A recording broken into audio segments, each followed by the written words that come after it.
We're live. Oh, it says connecting, actually.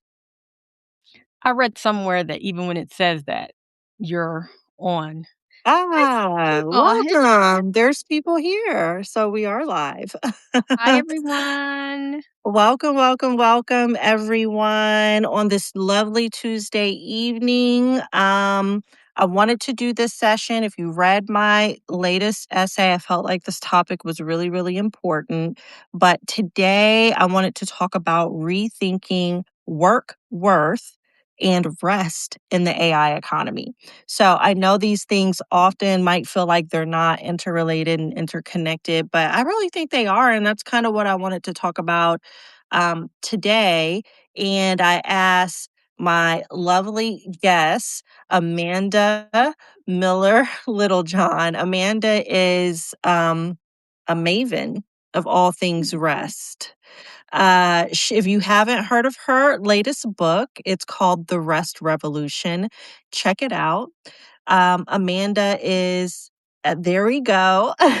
Amanda also is um, probably one of the most humble people that I know. She does amazing work with executive leadership, specifically for females. And so, a lot of what we're talking about today is, yes, about rest, but it also is very much about work and worth and how we also value ourselves in this new economy. Yeah. And so, with that said, I'm gonna kick it off to you, Amanda, because I saw you already wanted to jump in there, with some questions, but Imma toss it over to you. I just wanted to jump in and say, hey, everybody. Good evening. Thanks for joining us. And in addition to the book, The Rest Revolution, the Substack, The Rest Revolution, which I'll link to, I think, in the chat. But um, I am always, Angela, just excited to chat with you because you're one of the smartest people I know.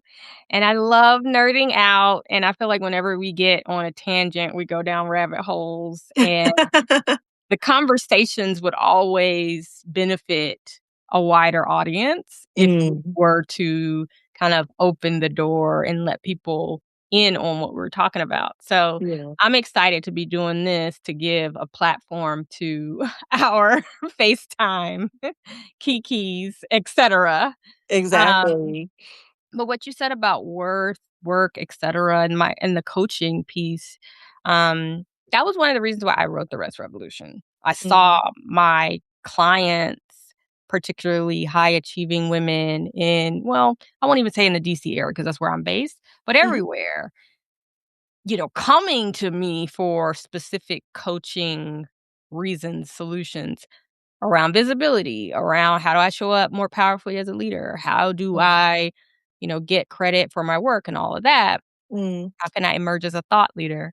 But mhm, the issue that was kind of popping up and cropping up for everyone that I was not there to address at the time was exhaustion and burnout. And so I thought to myself, if this is the kind of default conversation that we end up having with high achievers mm, before we can get to the work of making our mark on the world, then I need to go to the root of that and better mhm, equip myself to provide better tools to clients. So that's how you saw the book come out, but then also in the last few months, I got my certification to do sound facilitation. So I'm doing mhm. sound baths, loving that, which I know we'll get into a bit later, but, I'm excited to talk to you because you always are on the cusp of what is next, Mm. and even as things change and evolve, it's like,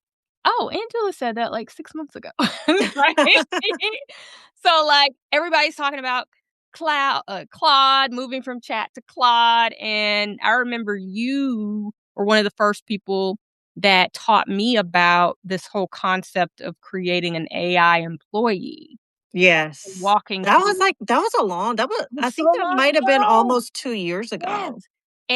But I remember after that kind of when I was like, "Okay, I can do this," and I started tinkering, you started talking about data, your data, your data, your data. Mhm. You need to know about your data. And I was just like, what is she talking about? And now it's like the whole game. So I'm just like, let the people in on what we need to be paying attention to. Like, yes, I know we need to rest, but also we need to be able to afford our lives. So Yeah. how can Yeah, and AI help us do that? Like, what are you seeing that's coming next after, the whole let's integrate it into our workflows and make our loads a bit lighter. Now it's like, oh, the age of agentic AI. Like, yeah. get us ready for 2020, not even for 2027, for like Q3. 'Cause I You know you know know. what? What is so funny is just where we're at with everything with AI today. And yeah, Anthony, it was 2 years ago when I did the How to Make Your AI Employee. And so, um, for those of you that might just be meeting me through my work and through my essays, um, I really wanted to start writing a bit more, um, before my ideas were fully formed and more so take people along on the journey. And so, even in a lot of my writings, you'll see they kind of sometimes come out in bursts because it's the way my brain thinks. And, one thing is connected to another, that's connected to another. And a part of what I'm really trying to do is think along with everyone instead of, um, which I kind of feel like the old way of doing things is kind of like having these proclamations and these declarations. This is where things are going after you've thought very deeply about it, but the world just moves so quickly right now. And one of the things that, even aside from that, the powers that be with the whole AI movement, and, me just coming from the technology industry, I've been in technology for, 20 years. So, AI is not something that's new for me. It's the latest thing that is the thing Mhm. in tech. You know what I Yeah. mean? That's not to say AI will ever go away, but it's the way it's positioned now is, there are groups that are very pro AI, there are groups that are very anti AI, and where I kind of fit in like in the middle, where Mhm. this is a powerful technology, but like let's also think about how to work with it and what are these implications that it actually has on our life. Mhm. One of which being, of course, as we're moving into this new era of agentic AI, previously it was all the rage, LLMs and chatbots, etc., all things that we're all very, very familiar with. But we're moving into the agentic era, which has, bigger implications for really everyone. And I like to say that everyone is kind of a publisher now, whether you know it or not. You know what I mean? And so with that, there are things that we need to think about in terms of AI displacement. Like, if AI really does take jobs away from a lot of folks, like, what does that mean? What does work look like? How do we even define work? Like, how do we define a schedule? Like, how it's all of these things are up for grabs, which can be exciting, but it can be daunting and it can also be overwhelming. And so that's also why I feel like conversations like this, as public discourse, are Yeah. incredibly important. Like, It's they just funny. really are. I see a comment or a question in the chat. What is agentic era? And I wanna pause, put a pin in that because I want you to answer that, but I also wanna surface for you as you continue thinking about having these conversations in public, or what did you say? With people, along with people? What was your term? Oh, well, so my series is Thinking in Public that I'm doing a lot of this under. So a lot of my essays are essays from me, but they're a part of me thinking in public with, everyone about many of these topics. So what I was gonna say is, yes, keep thinking in public with us, but girl, you're like ahead of us. So I need you to like, know that. And it makes me think of my friend Natalie McNeil, who Mm, describes herself as a futurist. And she yeah. talks a lot about AI and, it's funny because I kind of engaged both of you all at the same time, or like you were both talking about similar things in different ways.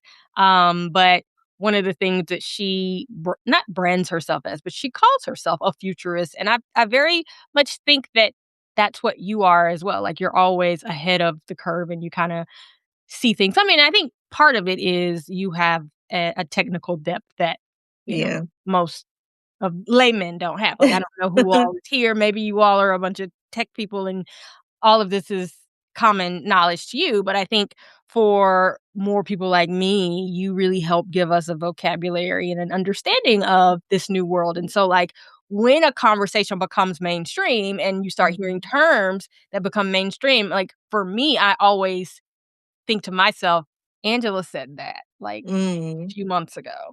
Yeah. So, I just wanted to give you that, but also this what is agentic era? Can you enlighten us and tell us kind of like what has transpired, Mm. especially since the course 2 years ago when we were talking about how to use these large language models to streamline, our workflows and essentially create new team members Yeah. out of AI, and now we're in AI agents. We're already there. So Yeah. what is that, number 1, and then how has that transformed in such a short amount of time?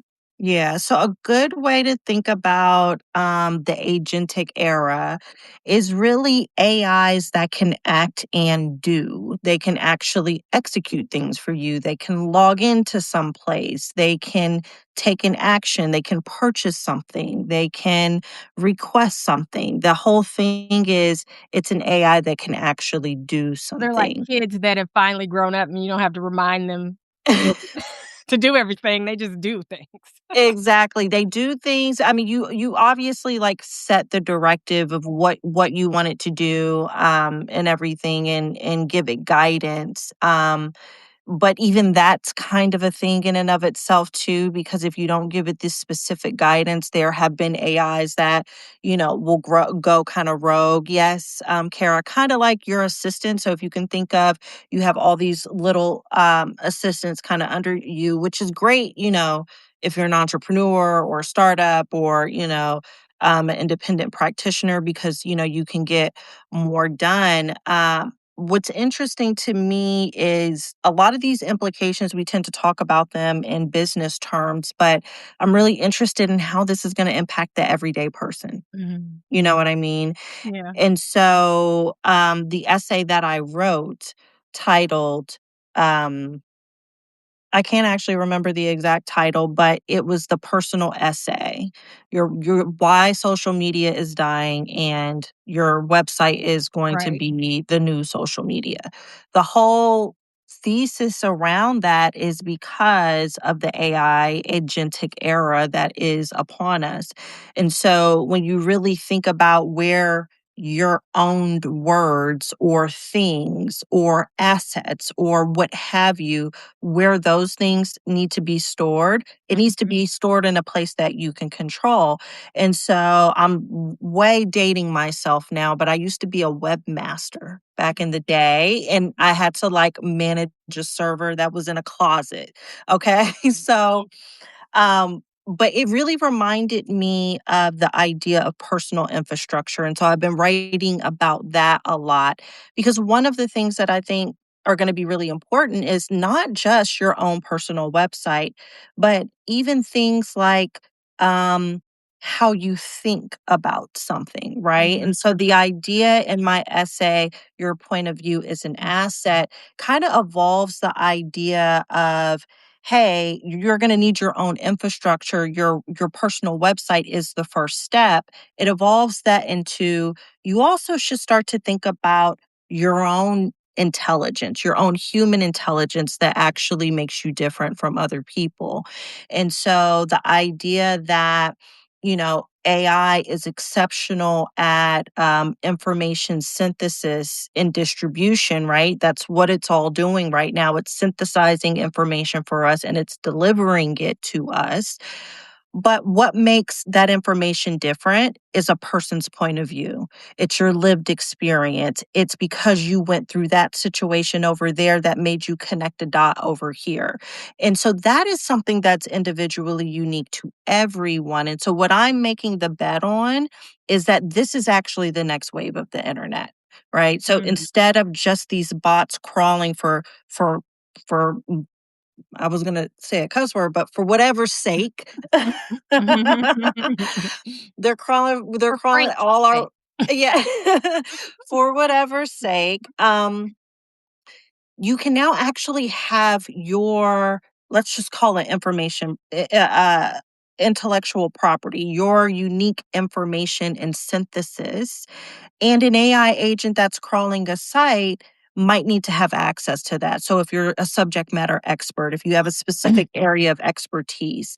And so the idea is all of us as individuals, I'm going to go back to my earlier statement, we need to start thinking of ourselves as individual publishers because that's essentially what we are.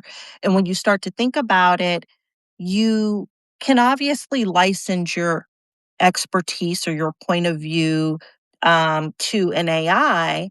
But Mhm. what's also even more interesting is you might also license it to other people too, So, right? I We love that, started like talking about that. right, you talking about that lens, but can you, like, explain what is the difference between what you're talking about now and, for example, like me, I write personal essays Mhm, and, like, that's my medium creatively, mhm, and so I recently wrote a personal essay for Business Insider that contains my point of view about parenting and liberal arts, degrees and creative degrees and, how are we as millennial and Gen X parents, supporting kids that are now going off to college and maybe have a creative major in mind when we're already seeing the disruption of these creative industries and what have you.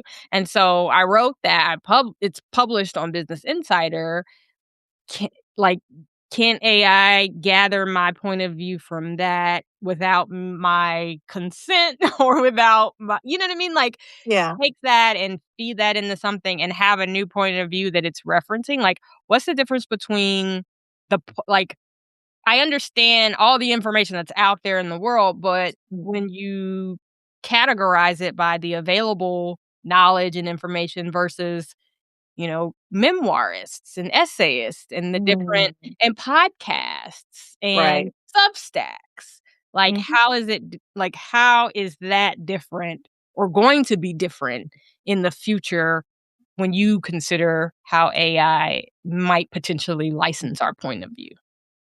Um, I have like so many different thoughts I in know your you question because it do. was like a loaded question. But Well, I'm just literally like, how did like, what do you what would change? okay, so You let's know? talk about the internet as it exists right Mhm. now and what's happening right now. AI scraped a ton of data from everyone, right? And so there are lawsuits that are going on from companies and agencies that represent creatives, whether it's in the music industry or authors and writers or what have you.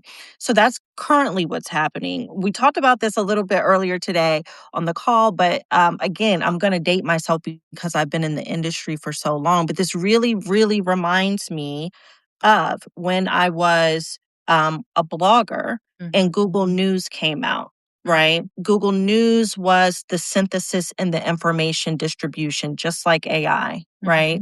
It was a feed, it was an aggregator. And so it did the same thing. It scraped everyone's data. They went through lawsuits. Again, this is so if you've been in the industry, this is like not new. This is kind of like what happens. So, they went through that whole process, ended up with these licensing deals. And then what eventually happened is everyone became a publisher. Everyone was a blogger. They opened it up to bloggers as well. And now you had a distribution channel for your information, whether it was licensed or, um, for pay or if it was free. So I'm betting that the same thing is actually going to happen again because it's the same signals that are happening, Mhm. right? And so AI is information synthesis and delivery. Content producers, magazine publishers, etc. People are now in these deals or in negotiations to license this information, this content to AI, which at some point I believe is actually going to trickle down to individuals. But before it even gets to that point, this is just from the LLM lens. I think there's a bigger opportunity around these AI agents that are going to be crawling all of these sites that are out. And so this is also why I kind of think the move to actually having a personal website and like someplace where you say, this is my little corner on this server, physical server over here, is going to be more and more important. Okay. I'm, like, looking to see what does anybody have questions or thoughts? It's exciting to see all these people joining us to listen in on what we got going on. I know we talked a little bit about, like, rest and Mhm. how rest is connecting to this whole AI conversation. Um, and I don't know, I think one of the things I'm tracking as you are too is, a number of layoffs in various sectors, and we kinda touched on this earlier about what happens when, number 1, AI frees up a lot of your time from Mhm. work, but also if a layoff frees up a lot of your time, what are Yeah. you doing with that? And I know that you personally have evolved your work style. We've had conversations about this, Mhm. like how you've moved from hustle culture to farm life, and it's like you're, back and forth between the creating and the resting and the creating and Yeah. the resting, but, like, how has AI helped you find rest and really started to shape your approach to ambition? So I'm not gonna lie, I was all over AI when it first came out and everything. I mean, obviously I'm an early adopter and have been like my whole life, but aside from it just being like a new technology, it was genuinely interesting to me because coming from Streamlytics where I had to close a business and one of the things that I realized about myself was, do I have the skill set to manage people? Yes, I'm an excellent manager. Do I like it? No, I do not.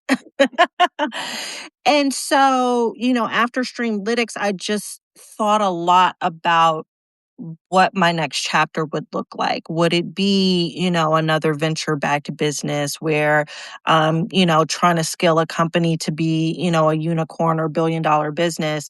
That wasn't something I wanted to opt in to Yeah. necessarily. There are so many, I guess the biggest thing for me is there are so many flags in terms of powers that be that have to opt in order to make this thing work and for you to accomplish what you're trying to accomplish. And I learned that firsthand because what I built at Streamlytics worked. It scaled to 125 different countries around the world. But even with that data and that information, many of my investors decided not to reinvest, which ultimately led to the closure of the company. But for me, that was a huge learning lesson because it meant the thing didn't work, but the thing worked. Mhm. You Right. know what I mean? Even So though the thing worked, it didn't. even though the thing worked. So it was around the capitalization, the Mhm. stakeholders that were a part, of the whole situation. And so as I start to think about the AI economy and the pending displacement, and this is also why many of the stories I share in my writing, like, is they're also personal stories of things that I've, gone through for, Mhm. the past several years or so. But it's important to add context and color because what many people are going through in terms of the job market not being enough jobs, being overqualified for jobs, not being able to, if you do get displaced for a job, not being able to keep your same income level going into another role. Like these are real conversations that need to be had, but they're not necessarily being had in connection to the displacement that's happening due to the AI economy and how we reimagine what we want next. Mhm. Right? I've been thinking of so much. I mean, maybe it's because I have these college-aged kids, but, Mhm. the whole entry level market that is being erased and Yeah. eroded, and so it's like, on the one hand, people at our stage of life, we're tired, we're exhausted, I think, are welcoming rest and welcoming the opportunity to reimagine what a day could look like when we are not so tethered to work and we're not so defined by work. But it is an interesting thought experiment to embark on when you think about what if you did not have that at the start of your career when Yeah. you're looking for practice and where you're looking for those career experiments to see what's possible. And I mean, I have friends who have college students who graduated, come out, and they're back home now, just kind of Mhm. trying to figure out what's next and what's what. And so I think it's interesting to have essentially two very different life stages in the Yeah. same place for different reasons, but also having to because those same entry level workers are going to have to likely figure out a new pathway to establishing themselves, um unless we all just decide to.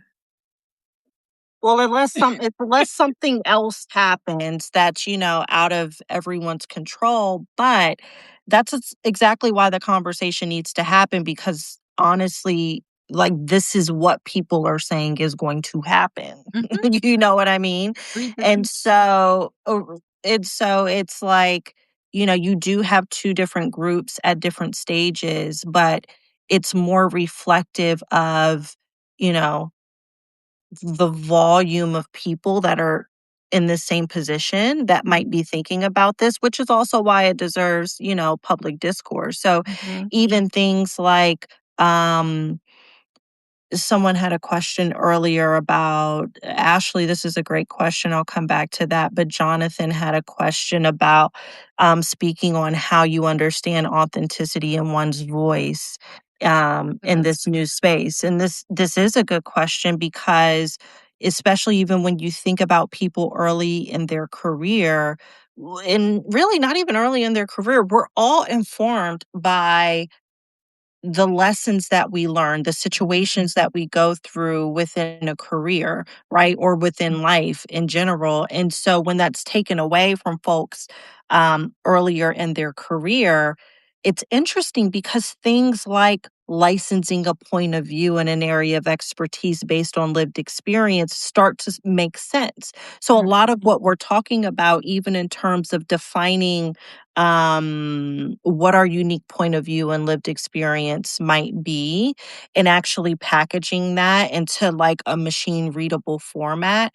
Like these are things that um, can actually happen, but the market kind of has to develop for it. And so a lot of these concepts that I'm talking about right now, I feel like we're at the really early stage of this market, which is why we need to have the conversation because, the folks that are in here right now are going to be the ones who are starting to think about this now early and are going to have the head start and are going to be able to think about it with clarity, which really kind of takes me, right into why I really wanted to have this conversation with you because what's interesting about all of this is when you're not bound by a 9 to 5 and you have the ability to make money in a more flexible way that might include licensing different kinds of things or sharing different kinds of things and information,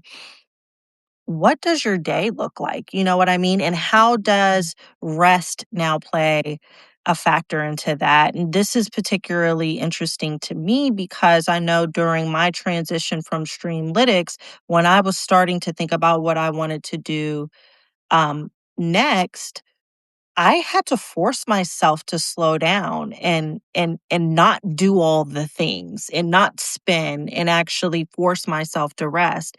And so I just wonder what your thoughts are on the implications for society, really, with a technological change like this. Oh, see, folks, this is what I'm talking about. This is the FaceTime. um, so many things. So, like you, I've been kind of watching and sensing this shift moving into a new age. And so one of the reasons why my book is called The Rest Revolution isn't just like revolution. It's like industrial revolution, right? Like we are witnessing a transition, but the book was written before so many of the changes that we've already seen. And I will say Mm, that personally, even though like I wrote this book and I evangelize its principles and I now am facilitating rest experiences via sound baths, it's something that I personally had to work on, just like you said, you had to force yourself to rest. I remember taking a sabbatical. I remember putting my autoresponder on, to take a little just it was like a 6-week sabbatical, and I had never done that. I realized I had never put an autoresponder on. I mm, literally wrote an essay where I included a voice memo where I was just, like, secretly recording my son and I talking, where he was telling me, when I was pregnant with my daughter during the pandemic and after I had her and I was just working, working, working, working, working and couldn't stop. He was 12 at the time, and he told me, "It's okay for you to stop and rest, like, being needs you." That's what we call my daughter. yeah, And the fact that that had not occurred to me is, like, a big source of embarrassment, I guess, or shame, but I think it speaks to how deeply ingrained yeah, the idea that, like, my worth and value is tied to how hard I can push myself. I didn't want people to know that even the act of having a baby would slow me down. mm, Like, mhm, mhm, whatever, hand mhm, me my mm, laptop. Like, yep, I'm in the hospital, literally, yep, on my computer.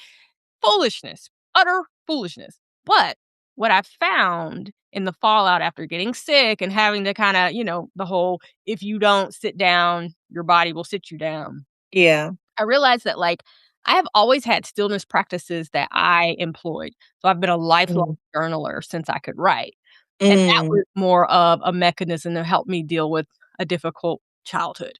mhm, But one of the things that I see as a common thread among people who are dealing with burnout and struggling to find that kind of nervous system off ramp, that ability to be still is, yes, they have cultivated the muscle memory to overwork, but they have not yet cultivated the muscle memory of stillness.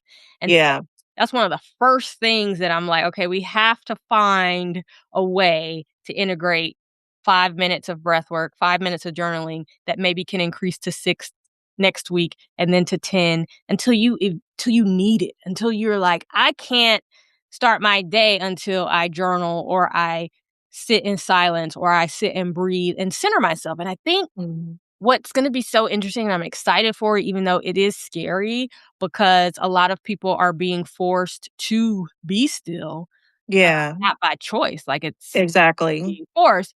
But if they can seize it as an opportunity yeah, to deepen some of these personal practices in that stillness, mm, that's where the answers are. And I yeah, know it sounds kinda like, "What?" But it's true, like, you asked me, "Well, how Amanda, how are you, planning to leverage AI?" And I'm like, "Girl, I don't know." But what I do mm, know is when I do my sound bath in the morning, I get still and I journal and pray and I ask God for guidance, I hear things that are like, you know, I get ideas, I get nudges for the yeah, direction. Literally, I wrote this book. Then our elected officials, changed office and things mm, started changing. And I think the environment for speaking and sharing my message dramatically shifted overnight. And so I yeah, was out for a year doing the book, and I'm just like, okay, well, I need to do something else with this. And I literally got like, it was during, I'm listening to a sound bath, I'm journaling, and I get, this idea like, why don't you train to facilitate these since they Mm. help you so much? Like, why don't you see how you can share this with others? And I just followed that nudge. And what I will tell you in this moment is getting getting the guidance that was only available to me in stillness Mhm. has given me a pathway to re-engage with my own audience and expand my audience IRL, right? Yeah. But also in a new, deeper way. And it's Mhm. something about having a modality that people can just submit to. They don't have to Mhm. do anything because 'cause they're tired, right? Yeah. They just need to receive. It's just Right. been so powerful. So it's sounds counterintuitive to say that, like, I feel like AI and this rest era or this kind of slower era that many of us are going to be forced into, Yeah. I feel like it's gonna force us inward and force us to be still or, similarly in some ways to what people experienced during the pandemic.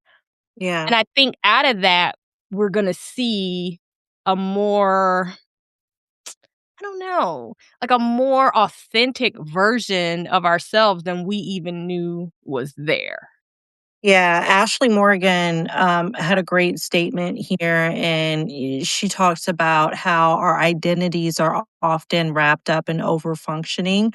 So resting feels like a threat. And like that really hit me hard as soon Yeah. as I saw that come through the chat because that's exactly how I felt. You know what I mean? It just, the high paced nature of my life at the time and always on a plane and, doing deals and talking to investors and, all of the things that I was doing and managing.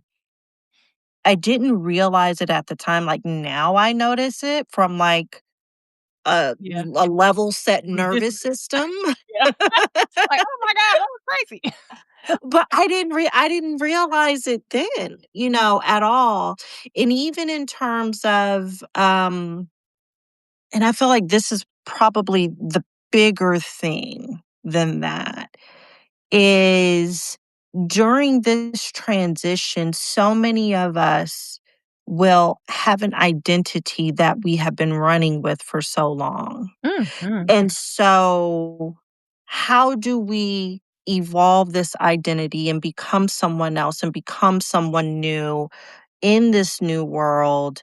Um, and really allowing ourselves to do that. You know what I mean? And that there's a lot that comes with that. I think that can be a scary thing. It can be a Oh, absolutely. confusing thing. And especially when you throw on just all of the other stuff that is happening with the world, it really becomes a deeper conversation around not just who am I for like work and what do people know me at for, but it's like who am I really Mhm. and how do I want to show up in the world? Like now I have an opportunity. Not a lot of people have an opportunity to say, okay, while I was doing this, maybe they were laid off or something, and now the world has changed, but now they have an opportunity to do something else. And maybe it's a florist, and maybe it's, a cybersecurity person or whatever it is. It feels like we're in a moment where a lot of people will be in transition due to AI, but it's also an opportunity to rethink how we want to do this thing, Mhm. right? Somebody And asked and it's not the 9 to 5.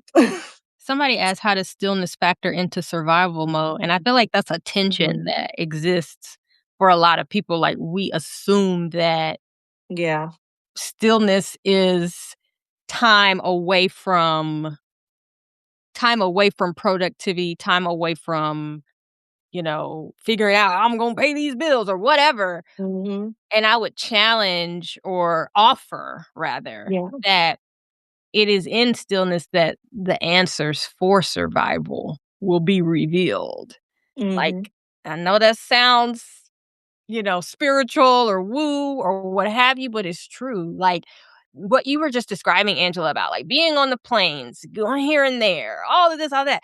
What that is to me, how I like translate that, it's like noise. It is. It's constant movement. I'm so busy. I'm here, I'm there, I'm going, and I'm never sitting with myself. I'm never Mm. still enough to tune into what I got going on. What do I really think? And what you just said about like Well, who it's are even we? just what do you really think? Yeah, What is interesting to you without a feed and somebody yelling at you, do this, say this yes. word so I can send you this link, XYZ. You know what I mean? It's And so you creating that for yourself in being exactly. busy and being popping and being here and being there. I think one of the things I've seen over just the course of doing coaching work is like, man, people really struggle to spend time with themselves. Like it's Mhm. hard. Like I think a lot of us are afraid to face what's there in the stillness. So it's not Yeah. even a matter of like, oh, I can't be still because I'm afraid. Oh my god, like Yeah. what is going to happen when I open that door? Will I be able Mhm. to handle what's behind that door? But I feel like it's the best journey you'll ever take, and as you said, like so much movement and so much external information that we're always processing Yeah.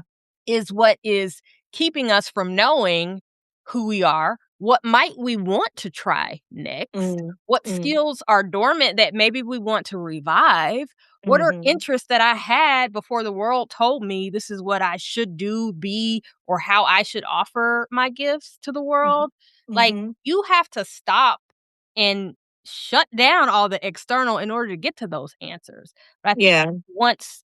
once people finally find a space where they can do that, it's like, "Oh, okay." And again, I wanna offer too that it's a muscle.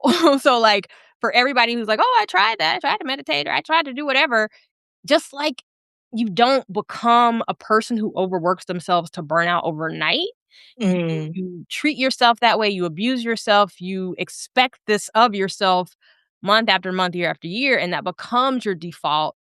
It's Yeah. hard to kind of shed that. In the same way, if you're not used to getting still, you have to build up to it, but it's so worth it. It's so, so worth it. Yeah. Comes to my And then also, I'm intrigued by the integration, of it all. And mm, so, when you are able to I guess what I love about it is the creativity of it all. So the mm, idea of building something new, right? So, really tapping into what you are about, what's interesting to you, what your own personal goals or values are, and what you want for this next stage of your life. But then also taking that background in that area and that expertise and melding the two and kind of creating something um, new. And then, of course, leveraging AI tools. I will actually confess when all of this generative AI started to pop off, I was hella excited because I was like, oh, I'm about to leverage this. I'm right. not. I work 9 to 5 or 10 to 6 or whatever. I'm about to leverage this. I'm gonna have a whole AI team. And so I started tinkering and everything. And of course, the tools are nowhere near where they are now, but we're in a really interesting place where it's not just about optimization and workflow optimization Mm, anymore, right? It's also about access, value, and worth that we all have, and like the relationship between these new technologies and those things, right? mm. Whether it's licensing and something transactional or something else. What do you think people who, like me, I have a book. What do you think that these subject matter experts and thought leaders who have existing intellectual property, who maybe write and speak on stages and share their ideas, what should they be doing to prepare for this next kind of phase of AI that you see on the horizon? Yeah. The biggest thing is like really tapping into your own website again. And again, that's why I wrote about it. And I've been having conversations about it. I did a working session about this. The last working session that we did was really about how to actually set up your site so that the architecture of your site, um, you're dictating what AI has access to and what they don't have access to. And what they don't have access to, then you have an AI and licensing policy in place where they can reach out to you if they want to actually have access to this information. And so some LLM bots are respecting it, some are not, but it's a first step in, again, starting to think about what tools do we have right now to actually put a level of control in place. So anything proprietary, like, a book or frameworks, or derivatives of things that are in your book, I would actually host that on your own website Mhm. and then actually have your robots text, your LLMs text, and your AI policy.md document, which, if you're interested in this, this was the first working session that we did, which is linked on my website. There's a tool that actually builds all this out for you, and then you put it on your website. So that's the first thing that I would do. Okay. The second thing that I would begin to think about, and I have another working session coming up for this because this is actually what I did for myself. And Amanda, you and I started to talk about this. But when you are in a situation where now your main form of work is independent work, and you may have been in a different role, when you were employed full time, the way that you begin to think about your value and your worth becomes incredibly important. And so I'm not talking about this necessarily from like a consulting perspective. I'm talking about this more in alignment with like the POV, your POV as an asset, and actually turning um, information, lived experience, knowledge into something that is actually shareable. Before you can even do that, you have to have a number to work with, right? Like what is your, I'll just say it in business terms because that's the world that I come from, but like, what's your valuation, right? And so Wow. I needed to even do this for myself. Like, I had, my CV, and everything. And I built kind of like a little lightweight algorithm where I was able to use my background, my CV, but then also the experiences that I went through for that and the value that I got from that, and actually come up with the true market value of like what I would be worth Mm. in an economy should I go work someplace else. Like, what is that to an organization? And the more as individuals we can start to place a number on that, now we have a baseline to start to think about, okay, how do I license my work? How much do I even charge for it, right? Right. It's really hard to think about um just off the top of your head. And even when you're thinking about it for a book, you have a sales price, but then you're going about it the opposite way. Instead of saying, this is my value in a market, and then this is my price. You know what I mean? Mm. So I think it's an interesting exercise for people to also give them a little bit more clarity, ownership, validation of like what they're worth and like what they should be charging in this new economy. That sounds like another great workshop. Seriously. So add that one to your Yeah, that one it's in April. I tried to spread them out because I felt like the last one came out kind of quick, but that one's in April. Um evaluation one? yeah. Yep. Okay. That one it's on my Luma. Actually, if you guys go to my latest article, you'll see a link in there. Yep, and I'll also send an email around as well. You may have some folks may have gotten an email already, but it's definitely in my last post, so the link is in there. Excellent, excellent.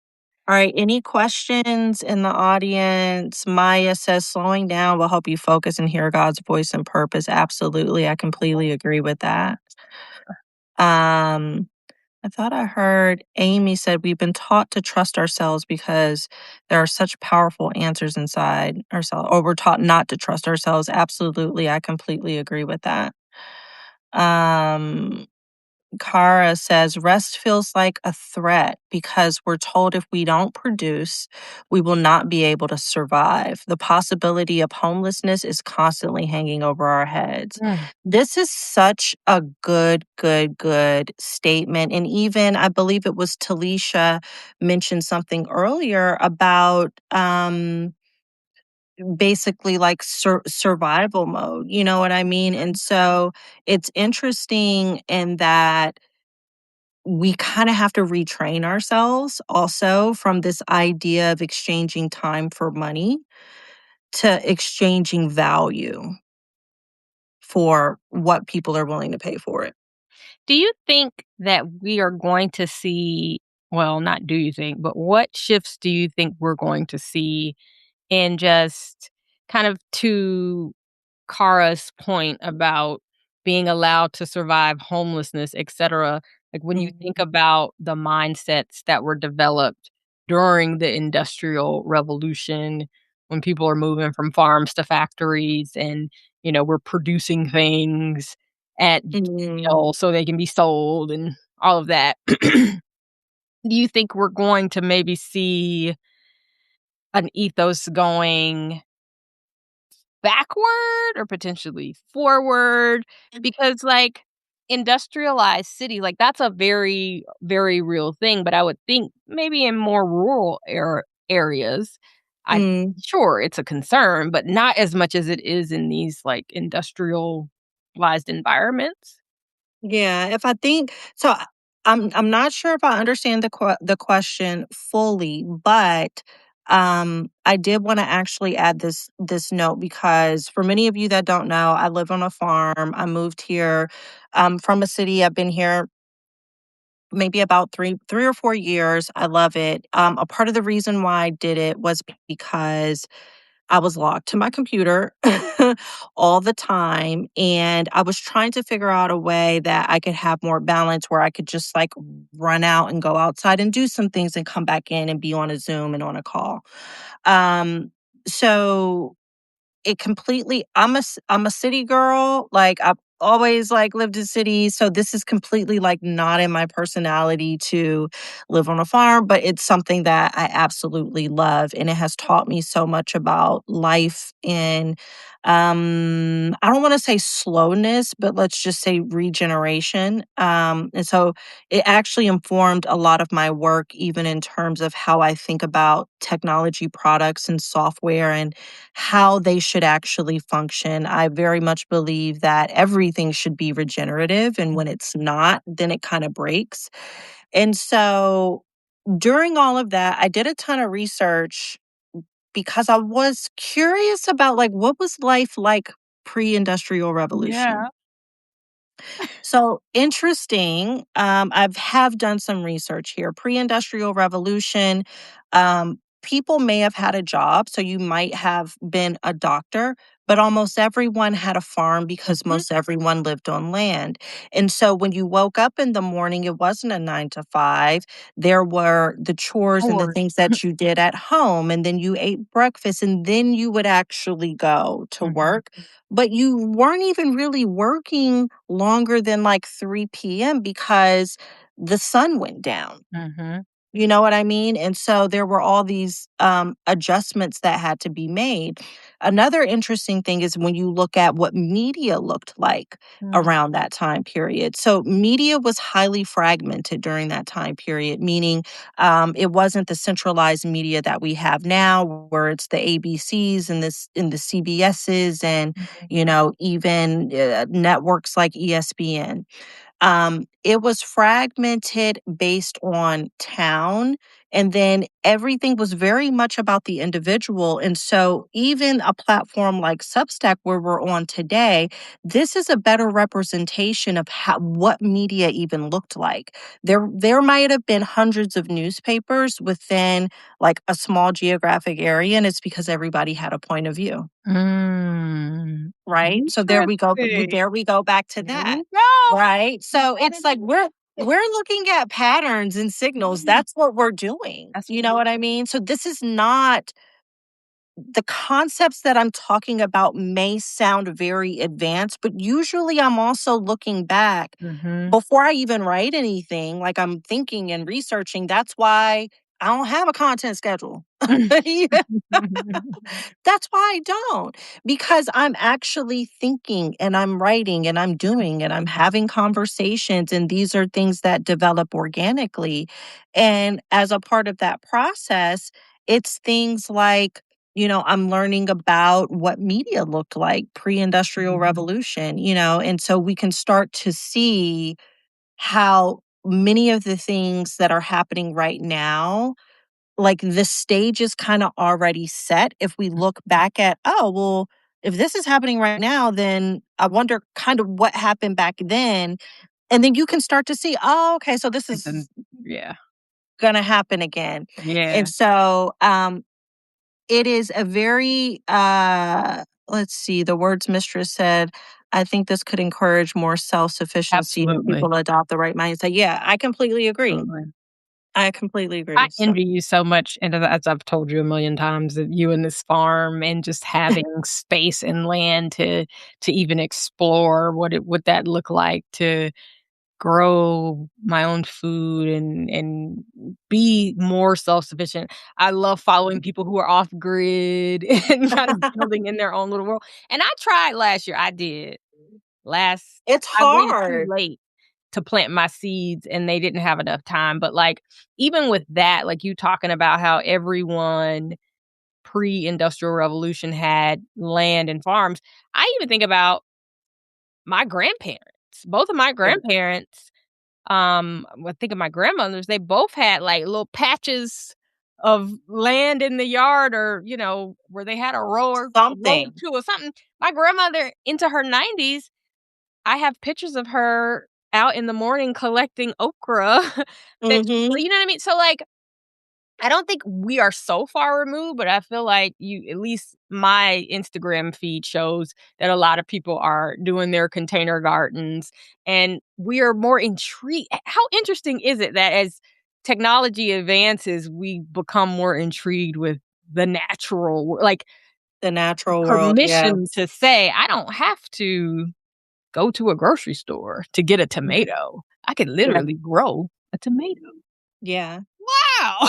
And it tastes much better. Right? But like And like it tastes much better. I don't know. I think a lot of people are gonna have that moment, Mm. and maybe by necessity, partially. But yeah, and I mean, that's exactly why we're having this conversation because there needs to be a conversation about how to rethink this thing, Mhm. And it's funny right? too, I think there's parallels with both work and this concept of self-sufficiency when we talk Yeah, about, like, food and power and all the things. It's like we have like, prior to the age that we're in, there was no one that was just kinda, like, telling you exactly what to do and where to go and what like, you had to have some agency yourself, like, I gotta grow if I yep, wanna eat, I gotta grow this, if yep, I want clean clothes, I gotta get up and wash them. And I think perhaps that's a big part of it too. I mean, I know I'm seeing it a lot with people who are looking for, how do I package myself or figure out a pathway forward for my skills and talents outside of a corporate environment or outside of an mm, organizational environment. But I think there's a parallel there to like homesteading and growing your own food. It's like, okay, if the big system of the supermarket is no more, can I grow my own tomatoes? If the big system of corporate America is no more, can I become my own enterprise that like is able to create something and market something of value that I can get in exchange of some sort from the marketplace, whether that's monetary or barter. yeah, yeah, So it's just I don't know. Scary, uncertain, but exciting at the same time. yeah. I know, and so uncertain. I feel like is a really um good word for this. And then even Kara's note on nature is its own form of technology. I completely agree with It's the that. most it's the best. It's the most Yeah. sophisticated. It Right? is the most sophisticated. And then even the idea of just the role that it may play in this changing world. You know what I mean? Even we didn't even get a chance to touch on the environmental Yes, impacts of I AI noticed that. potentially. I We wonder could go on and on. Like the conversation is so rich and deep that you can go in this direction. good. This will be the first of many for sure. This Oh, was will my it? first And time can I tell live on y'all, Substack. Imma put you on blast, Angela. I said to Angela, I was like, "Ooh, we could have, like, a little show. Let's do it." And she was like, "Well, I mean, let's see how it goes. I can't commit. I don't know. I mean." But now I said I can't commit. Well, so you guys, I am very much a thinker, so I need my time and space to think, and that's how I kind of come up with the ideas and can write and kind of share what I think. But we will definitely be back in doing like another thinking live. out loud concept that you talked about, though. It is, Yeah. actually. It is. So we will definitely be back for more. Thank you guys so much for joining us for this 60 minutes, the last 60 minutes on this lovely Tuesday evening. Oh, It has been amazing. Yeah, I'm gonna that was 60 minutes. I'm gonna drop my Substack into the chat, so for anyone who doesn't subscribe to the Yes, and people were also asking about your book. She has a Substack, also titled the same name of the book, The Rest Revolution. You can Mhm. also, I believe, if you hit the little button up here Oh, on my on the left hand side, you should be able to go directly to Amanda, but definitely follow and subscribe to her if you're into all things rest, she is brilliant. oh, thank you. Well, Thank you so much. thank you for, doing this, Angela. This was fun. Wow. Of course, I had a lovely time. I will see everyone later. Until next time, peace. Bye. Bye.